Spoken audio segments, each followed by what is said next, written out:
Olá! Hoje gostaria de falar sobre esse dia especial, Tu B'Shvat. Tu B'Shvat, o dia 15 do mês de Shvat, é uma festa um pouco curiosa. Por que curiosa? Porque, na verdade, quando a gente procura na Torá, muito pouco a gente acha nas nossas fontes sobre esse dia. Na verdade, a descrição de Tu B'Shvat, tanto na Torá escrita quanto na Torá oral, se resume a uma linha na Mishnah, no tratado de Rosh Hashanah. A Mishnah, em Rosh Hashanah, fala o seguinte: existem 4 dias no ano, 4 pontos no ano, que marcam o começo de um ano novo. O que quer dizer marcar um começo de um ano novo? É um marco, é um ponto de referência. Por exemplo, a gente está acostumado no dia 1º de Tishrei, que é o Rosh Hashanah. É o dia como a gente passa de 5.780 a 5.781. Dessa mesma forma, existem outros dias no ano que também marcam o começo ou uma troca de ano para certos assuntos. Um desses dias é o dia 15 de Shvat. Na verdade, a Mishnah traz uma discussão, de acordo com Beit Shammai é o dia 1º de Shvat, e de acordo com Beit Hillel é o dia 15 de Shvat. E o marco apontado nesse dia é Rosh Hashanah Leilanot, o começo do ano para as árvores. Agora, o que é o começo do ano para as árvores? Então é o seguinte: temos uma mitzvah especial na Torá, que é a mitzvah de Orlá. A mitzvah de Orlá diz que ao plantar uma árvore, nos primeiros 3 anos, não podemos usufruir dos frutos dessa árvore. Quando sim, no 4º ano, a pessoa deve levar esses frutos para Jerusalém e comer os frutos lá, enquanto, a partir do 5º ano, ele pode comer normalmente na sua casa. Porém, o ano de uma árvore não é marcado pelo dia no qual a árvore foi plantada, e sim existe uma data fixa, o dia 15 do mês de Shvat. Dessa forma, se alguém plantou uma árvore, por exemplo, em Hanukkah, que é mais ou menos 1 mês, 2 meses quase antes de Tu B'Shvat, e a árvore já enraizou na terra, ao chegar Tu B'Shvat, podemos considerar que essa árvore já fez 1 ano, e faltam somente mais 2 anos para ficar permitido comer as frutas dessa árvore. Isso é, na verdade, o marco de Tu B'Shvat. Isso é Rosh Hashanah Leilanot. E aí realmente fica a pergunta, então por que isso virou um Hag? Por que o povo judeu, no decorrer da história, tomou essa data como uma data significativa?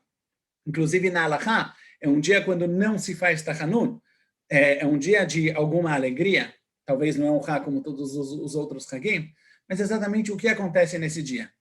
Aliás, um curioso, por que Rosh Hashanah Leilanot é exatamente no dia 15 de Shvat? Porque até essa data, normalmente, a maioria das chuvas na terra de Israel já caiu. Já choveu a maior parte das chuvas, a maior parte da água que as árvores vão precisar para o próximo ano já estão na terra, já estão encaminhadas para dar força para essa árvore crescer até o ano que vem. Então, voltando à nossa pergunta, por que Tu B'Shvat é um Hag? O que a gente realmente comemora em Tu B'Shvat? Um dos pontos muito centrais na festa de Tu B'Shvat é que Tu B'Shvat se relaciona muito forte com a terra de Israel. Orlá é uma das mitzvot hatluyot ba'aretz, uma das mitzvot que são ligadas com a terra de Israel. Elas têm discussão na Gemara se existe Orlá em Chutz La'aretz ou não existe Orlá em Chutz La'aretz. Mas com certeza as chuvas, por exemplo, que a gente apontou agora, ser o motivo de ter essa festa exatamente no dia 15 de Shvat, se referem ao clima e à realidade na terra de Israel. Não só isso, as chuvas na terra de Israel, eles têm um marco muito importante. Durante a Torá inteira, vemos que ter ou não ter chuva é, na verdade, a resposta divina às nossas ações. Quando a gente vive em Eretz Israel da forma correta, Hashem expressa a sua satisfação e a sua proximidade a nós através das chuvas. Então, para entender exatamente o que comemoramos em Tu B'Shvat, é muito importante entender o que é Eretz Israel. O que representa a terra de Israel para o povo judeu? Na verdade, normalmente, existem 2 respostas possíveis para essa pergunta. A primeira é uma resposta religiosa. O Ramban Nachmanides traz que, e muitos outros concordam com ele, existe uma mitzvah da Torá de viver na terra de Israel. Um Yehudi, talvez o povo judeu, tem a mitzvah de morar especificamente nessa terra, de conquistar essa terra e de dominar essa terra. É uma mitzvah importante, mas existem várias e várias mitzvot. é somente uma das 613 mitzvot. Existem mais 612 mitzvot que são muito, muito importantes. Por que Eretz Israel tem um patamar diferente? E quem falou que ele tem um patamar diferente? O Talmud. O Talmud cita 7 mitzvot, as quais são comparadas com toda a Torá. Sheva mitzvot ashkulot, 7 mitzvot que a Gemara fala sobre elas, que elas são comparadas, quem cumpre essa mitzvah é como se tivesse cumprido a Torá inteira. Uma dessas mitzvot é morar em Eretz Israel.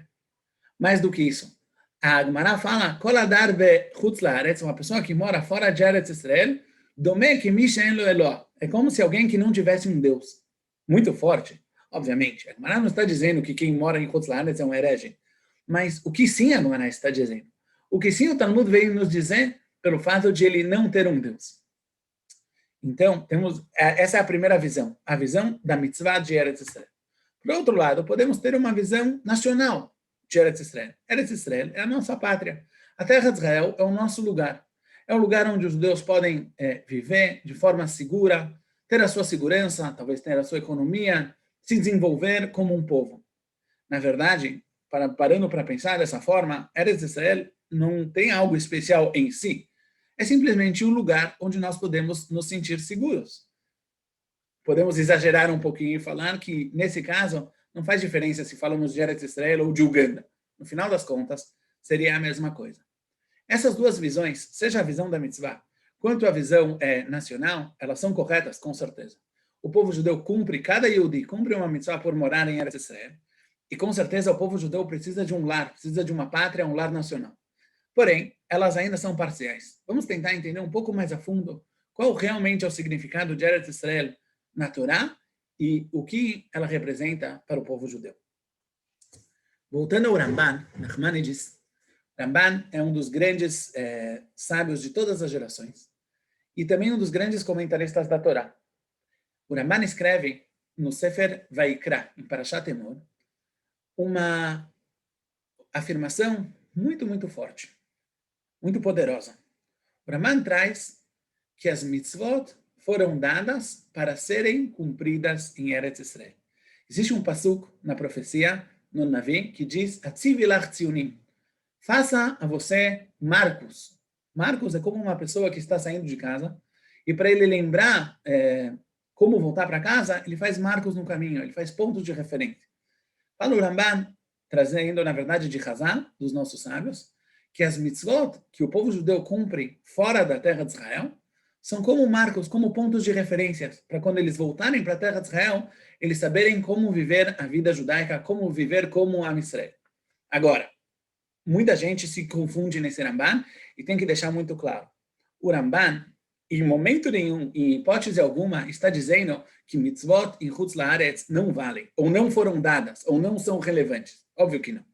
Existem realmente dois tipos de mitzvot. Existem mitzvot que são mitzvot hatluyot baaretz, mitzvot que dependem da pessoa ou do povo estar em Eretz Israel. Existem mitzvot sheinam tluyot baaretz, mitzvot que não dependem do povo estar em Eretz Israel. E essas mitzvot, na verdade, no ponto de vista halakhico, a obrigação delas e também o valor delas é igual, tanto para quem cumpre em Eretz Israel como para quem cumpre em Chutz laaretz. A Torá obriga o homem judeu a colocar filin, não faz diferença se ele mora em Tel Aviv ou se ele mora em Brooklyn, New York. A pessoa precisa cumprir o Shabat, indiferente se ele mora em Tzfat ou se ele mora em Hong Kong. É igual. Então, o que sim o Ramban quis dizer? O que sim nossos sábios quiseram dizer quando eles dizem que as mitzvot fora da terra de Israel são pontos de referência e as mitzvot foram dadas para serem cumpridas em Eretz Israel. O que o Ramban quer dizer é uma das compreensões mais profundas da nossa Torá. Na verdade, ela envolve a pergunta: por que Hashem deu a Torá? Qual é o objetivo de Deus ao dar a Torá? Para responder essa pergunta, vamos voltar de Sefer Vaikra para Sefer Shemot. No livro de Shemot, Parashat Yitro, Parashat da semana que vem, vamos tratar da entrega da Torá, de Matan Torá. Antes de Matan Torá, Hashem deixa muito claro, através de Moshe Rabbeinu, qual é o objetivo da Torá. Para que está sendo dada a Torá ao povo judeu? Hashem entrega a Torá e fala: Vatem tiuli mamlechet koanim vegoi kadosh. Vocês são um reino, um país de Koanim e um povo, uma nação santa. Hashem entrega a Torá para o povo judeu para que exista, para que tenha uma nação, para que tenha um povo judeu, para que tenha um povo na terra que represente a presença divina no mundo. Que através dele, a Shekhinah, a presença divina e a Kadosh Baruch Hu, entre e seja presente na nossa realidade mundana. Um povo que vive ligado com Hashem em todos os seus aspectos, em todas as faces da sua vida, e tudo o que ele faz, na verdade, seja na sua vida espiritual, ou seja na sua existência material, física e normal, política, econômica, militar, etc., que todo o povo tem, todos esses aspectos, na verdade, refletem uma proximidade a Hashem. A Torá dá um exemplo disso muito, muito forte. No final do livro de Vaikra, na verdade, é importante entender como funciona a distribuição dos livros na Torá. Em Sefer Bereshit, a Torá conta a história da criação do mundo e dos patriarcas. No livro de Shemot, a Torá conta o desenvolvimento e o nascimento do povo judeu em 3 pontos principais: a saída do Egito, a entrega da Torá e a construção do Mishkan. A partir da metade de Sefer Shemot até o final do livro de Vaikra, que é o terceiro livro da Torá, a Torá, na verdade, detalha as leis que foram dadas para Moshe no Har Sinai. É verdade, não todas as mitzvot são dadas lá, mas muitas e muitas mitzvot aparecem nesse trecho da Torá. É um trecho comprido, a gente lê ele durante várias semanas. No final de Sefer Vaikra, existe um pacto, existe um brit, existe um resumo onde, em Parashat Bechukotai, a Torá diz ao povo judeu, Hashem fala ao povo judeu o seguinte: se vocês cumprirem a Torá, vai ser bom. Vocês vão ter uma recompensa, vocês vão viver uma vida boa. Se Chas v'Shalom, vocês descumprirem o nosso pacto, as consequências vão ser de acordo. Porém, quem olha na Torá, quem lê, qual é a recompensa prometida, ou quais são as consequências boas de cumprir a Torá, é uma das perguntas que talvez mais incomodou os Rishonim, os sábios da Idade Média, e Bichlal, o povo judeu, durante toda a história. O Olam Abá, o mundo vindouro, não é citado na Torá Bichlal. A Torá não fala que, quando cumprirmos a Torá, vamos ser dignos de receber o mundo vindouro. Várias e várias respostas foram dadas a essa pergunta. Mas a todas as respostas antecede uma compreensão. O que sim está escrito na Torá. O que sim está escrito na Torá, na verdade, são 2 aspectos. A Torá fala da prosperidade, da fartura e da paz física nesse mundo. A Torá fala que quando o povo judeu cumpre a Torá, ele tem fartura, ele tem brachá, ele tem prosperidade material na sua agricultura, ele tem poder e ele tem respeito dos outros povos e ele se desenvolve. E por outro lado, a Torá conta qual é a relação de Hashem com o povo judeu. Hashem promete que ele vai andar dentro do povo judeu, que vai existir a Shekhinah, que vai existir a presença divina muito clara, muito exposta, muito explícita e quase palpável dentro das nossas vidas como um povo. A Torá, aqui, ela define o que sim é o objetivo da Torá. O objetivo da Torá é que nesse mundo, na nossa realidade, Am Yisrael viva com a Shekhinah. Am Yisrael viva junto com Hashem, com a presença de Hashem, que toda a nossa vida, em todos os seus aspectos, reflitam Kirvat Elohim, que reflitam sermos próximos e vivermos frente aos ideais divinos. O que isso tudo tem a ver com Eretz Israel? Fala o Ramban, para isso que as mitzvot foram dadas. Esse é o objetivo das mitzvot. Isso é o que quer ser criado através das mitzvot. Um povo desses. Mas, da mesma forma, como existem tempos e épocas onde a Kedushá, onde a Shekhinah está mais presente, nos Shabbatot e nos Hagim, onde a gente consegue muito mais fácil nos encontrar e ter algum contato com Hashem e com a sua presença divina nesse mundo, existe um lugar só no mundo, onde essa presença divina ela pode ser expressada da forma correta. Esse lugar é Eretz Israel. Em Sefer Dvarim, no final da Torá, Moshe Rabbeinu resume isso com o pasuk Eretz Asher Einei Hashem Elokecha Ba Mereishit Hashanah Ve'ad Achrit Hashanah. É uma terra que ela está abaixo dos olhos de Hashem. Ela não é dada a outros mensageiros, a outros meios, a outros anjos. Hashem, como se fosse, toma pessoalmente conta dessa terra, está ligado diretamente com a terra de Israel e com o povo que vive na terra de Israel. O exemplo mais famoso dado a esse aspecto é o exemplo do Kuzari. O Sefer Kuzari, escrito por Abi Yehuda Levi. um dos maiores pilares da emuná judaica. No Kuzari, ele descreve a relação do povo judeu com a terra de Israel como a relação de um vinhedo com o clima ideal para ele crescer. Todos nós sabemos que na agricultura, cada fruta, cada produto precisa de um certo clima, de um certo tipo de terreno, de terra, e de certas condições para ele poder se desenvolver. Se laranjas e bananas precisam de lugares trópicos e quentes, uvas normalmente precisam de lugares frios para crescerem. E assim por diante. Assim também é em toda a humanidade. Cada povo, ele tem a sua terra, ele tem o lugar onde é mais propício para ele desenvolver as suas características nacionais. O povo judeu, para ele conseguir atingir a sua função, para ele conseguir ser o que ele é, para ele viver no seu habitat natural, ele tem que estar na terra de Israel. A maior prova disso é a nevoá, a profecia. A profecia não são mensagens, ou não são somente mensagens, dadas por Deus para o ser humano. A profecia é um nível, é um patamar de vida. O patamar de vida a qual o povo judeu deve chegar. No Har Sinai, na entrega da Torá, o povo judeu atingiu toda a profecia. Isso é ser Mamlechet Kohanim Vegoy Kadosh. Um povo onde indivíduos desse povo conseguem atingir uma ligação com Hashem tão forte a ponto de ter profecia. Porém, a profecia ela só é possível na terra de Israel. Ou, na linguagem do Kuzari, Ba ou Ba'avurá. Nela ou por ela. Com o objetivo de trazer o povo, de aproximar o povo da terra de Israel. Dessa forma, entendemos que a terra de Israel é o único lugar onde Am Israel pode viver a sua vida de forma natural, fazer a sua função na história e no mundo todo.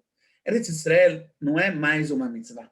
Eretz Israel é o lugar que nos possibilita, é o nosso lugar natural. Como a gente falou, Eretz Israel é Eretz Asher Einei Hashem Elokecha Ba, a terra onde os olhos de Hashem estão lá. Por isso, nossos sábios dizem que a pessoa que vive fora de Eretz Israel é como se ele não tivesse Deus. Óbvio que Deus cuida dele também, mas para isso a Torá foi entregue? Não. A Torá não foi entregue para ser cumprida fora da terra de Israel. É como se fosse, mais uma vez, obviamente que não é assim, porque Baruch Hashem, todos nós estamos voltando já, e vamos voltar, quem ainda não voltou, vai voltar, o povo judeu vai voltar a viver por inteiro na terra de Israel. Mas se por acaso existisse a possibilidade, lo além, do povo judeu não viver, não voltar à terra de Israel, na verdade, não tem para que ter Torá, não tem para que ter mitzvot, porque as mitzvot e a Torá não atingem o seu objetivo. A terra de Israel é o nosso lugar. A vida do povo judeu fora da terra de Israel, na Galut, durante 2000 anos de diáspora, é nada mais, nada menos do que um milagre. Simplesmente um milagre. É como criar uma uva no ar, em vez de na terra. É criar um povo, é manter um povo vivo. Assim, escreve o Maral de Praga no livro Netzach Israel, um livro inteiro que trata desse aspecto. Ele explica como, por um lado, os goem, principalmente os cristãos, apontam o fato do povo judeu estar na diáspora como a prova de que o povo judeu foi trocado. Fala o Maral exatamente o contrário. Se o povo judeu consegue viver fora da sua terra, fora do seu lugar, fora do seu habitat natural, diferente de qualquer outro povo que, quando é tirado do seu lugar, ele desaparece, isso é uma prova que Hashem não nos largou. É verdade, mas nós não queremos viver de forma não natural. Nós queremos viver da forma ideal, da forma ligada a sentir como a Kedushá, ela corre em nossas veias. Se pararmos para pensar, a realidade de termos um Gaon de Vilna ou um Hafetz Haim fora de Eretz Israel é simplesmente um milagre. Não é algo normal que um Yehudi consiga chegar nesse nível, não estando no seu ar, não estando na sua terra. Isso talvez é o que a gente comemora no dia de Tu B'Shvat. A ligação de Am Israel com Eretz Israel. Um caso de amor, um caso de naturalidade, de sermos quem nós realmente somos. Para terminar, gostaria de trazer um Hidush, trazido pelo Bach. Bach, Rabbi Yoel Sirkish, é um dos comentaristas da grande obra Utur. Um pouco de história. Rabbi Yaakov Balaturi é um dos grandes sábios no final da Idade Média. Ele viveu no começo do século XV e ele escreveu, na verdade, um resumo das opiniões halachicas dos Rishonim, dos sábios da Idade Média. Esse livro, posteriormente, se tornou a base para o Shulchan Aruch, que é o código de leis atual para todo o povo judeu. Sobre esse livro existem alguns comentários. Um dos comentários é o comentário do Bach, o Beit Hadash, escrito por Rabbi Yoel Sirkish. E lá ele escreve algo fantástico. Ele fala o seguinte: Na brachá me'en shalosh, na brachá que a gente faz depois de comer um bolo, ou depois de tomar vinho, ou comer uma das frutas das 7 espécies, a gente adiciona as palavras le'echol miperiá velisboa mituvá. A gente pede para Hashem nos trazer de volta à terra de Israel para comermos dos frutos da terra de Israel e nos satisfazermos do seu bem, dos bens que existem na terra de Israel. Escreve o Bach algo fantástico, algo incrível, que a gente tem que estar ciente disso. Fala o Bach, as frutas de Eretz Israel têm Kedushá. Elas têm santidade. Ele fala não somente a realidade de um Yehudi que mora em Israel, que ele tem a possibilidade de cumprir as mitzvot ligadas à terra de Israel, que tem santidade. Fala o Bach, a própria terra, a Adamá, o chão da terra de Israel, ele está safug, ele está encharcado de Kedushá, que ele recebe essa Kedushá da Eretz Elyoná, do lugar da Shekhinah nos céus, do lugar onde fica o trono divino nos céus. Isso se reflete na terra de Israel, e assim como os frutos da terra de Israel recebem da terra e do solo os minerais e tudo o que eles precisam para crescer, eles recebem também Kedushá, recebem também santidade. E quando uma pessoa come um fruto de Eretz Israel, ele está colocando para dentro de si um pedacinho de Kedushá, um pedacinho de Shekhinah, um pedacinho de santidade. Talvez é isso que a gente comemora no dia de Tu B'Shvat. A gente comemora que nós não somos como todos os outros povos, e a nossa terra não é como a terra de todos os outros povos. Nós somos o povo de Hashem, e aqui, em Eretz Israel, nós cumprimos a nossa missão no palco da história. Chag Sameach.